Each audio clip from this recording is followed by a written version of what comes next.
आगे बढ़ेंगे और आपको बताएंगे सरगोदा के ताजिर के कैटल फार्म में मौजूद खूबसूरत जानवर आवाम की तवज्जो का मरकज़ बन गए। बड़ी तादाद में शहरी नायाब जानवरों को देखने पहुंच गए। मजीद अहवाल जान लेते हैं मोहम्मद सुलेमान मौसम की इस रिपोर्ट में।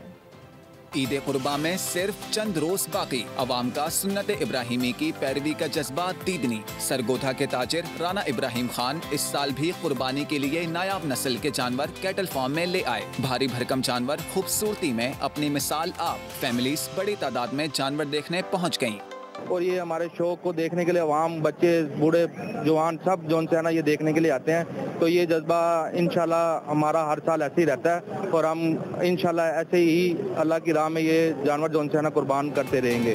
राना इब्राहिम खान का कहना है कि हर किसी की ख्वाहिश होती है कि बेहतर से बेहतर और खूबसूरत जानवर अल्लाह की राह में कुर्बान करे। पूरा साल इन जानवरों पर भरपूर मेहनत की है। कैटल फार्म आने वाले बच्चे भी नायाब नस्ल के जानवर देखकर बेहद खुश हुए। हर साल बकरा देखने के लिए आते हैं इधर। हर साल बहुत खूबसूरत, बहुत प्यारे जानवर लगते हैं हर नस्ल के। फैमिली के साथ जानवर देख रहे हैं, माशाल्लाह से इन लोगों के जानवर काफी प्यारे हैं। यहाँ इनके राजनपुरे बकरे और राजस्थान बैल बहुत मशहूर हैं। कैटल फार्म में मौजूद कुर्बानी के जानवरों में 6 भारी भरकम बैल, 13 राजनपुरी नस्ल के बकरे, 3 ऑस्ट्रेलियाई नस्ल और 2 चाइनीज नस्ल की भेड़ें और 1 सरगोधा का मशहूर कचला भी शामिल है।